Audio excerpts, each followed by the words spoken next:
His House. Now, I don't know if you've seen it, if you haven't seen it, if it's on your watch list and you are going to get to it expeditiously. Get to it quick, fast, in a hurry. To kick things off, I'm going to start with one of my favorite horror movies, and that is His House. Now, I don't know if you've seen it, if you haven't seen it, if it's on your watch list and you are going to get to it expeditiously. Get to it quick, fast, in a hurry. Pause me and go watch His House, and then come back and see if you agree with what I'm about to say, because it is a phenomenal horror film. It is 100% on the tomato meter. It is just great. Oh, for those of you who don't know the tomato meter, Rotten Tomatoes, 100%, not easy to come by, and His House has done that. So I'm going to try to tell you about this film without any spoilers, because I really want everyone to go ahead and watch His House. His House is about a refugee couple from war-torn South Sudan who make their way to the UK. They become asylum seekers and they get placed in council housing, basically government housing in the UK. And while they are there, life sort of takes a different toll, right? For the wife, she sort of finds it difficult to acclimate because she's essentially African. She sits on the floor, she eats with her hand, and her husband is not having any of that. He's like, we're in England now, we're going to acclimate, we're going to assimilate, we are going to be one of them. So here's a knife and fork, here's a chair and table, this is how we eat now. And she's just like, I'm not trying to, I don't like this. There's a really funny line where she's eating with a fork and she goes, all I can taste is metal. And he's like, you get used to it. So that's sort of the premise, right? That's where the film starts. That's where we find them.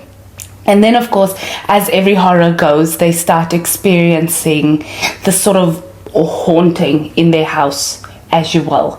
And that's where we find the title, His House.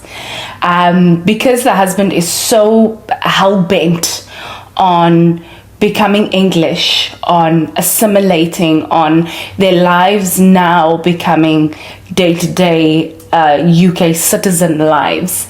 He's sort of like, this is their home, they're going to make their home here, they live by the government laws, they are going to become good people, good citizens, unproblematic, so that they can stay in this country, so that they don't go back to their war-torn country. And she just later on, as the film progresses, she sort of goes, they don't want us here, so they should send us back. And he's like, girl, have you forgotten where we come from? Have you forgotten the war, the experience we've had, the horrors we've seen? We are not going back. We live here now. And yeah, the story develops from there, and it's amazing. But the sticking point for me really is that the entity that haunts their house basically doesn't want them there. And it's so symbolic and metaphorical for the society they're in, right? It's a society that doesn't want them.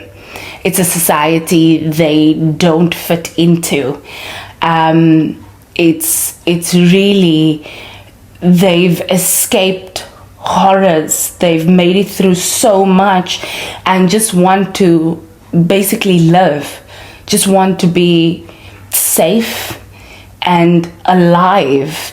And they found themselves in this country that just doesn't want them, and where there is people who have no issues telling them, you don't belong here, go back. They come from a non-English speaking country, so they're here sort of learning the language, and the people are like you can't speak English, yeah? You can't speak English, go back to your country. And it's just a harrowing experience for them, trying to make a home in a space that doesn't want them. And again, this thing that haunts their house really speaks to that immigrant experience and what that's like, and making it through that, and sort of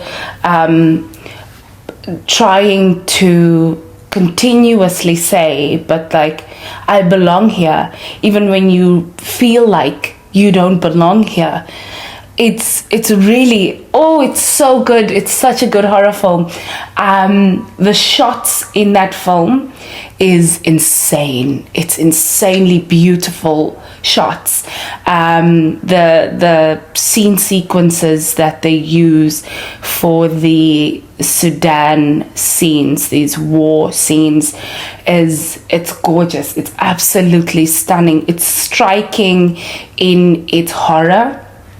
It's striking in how terrible the implied imagery is, or the imagery we're actually seeing is.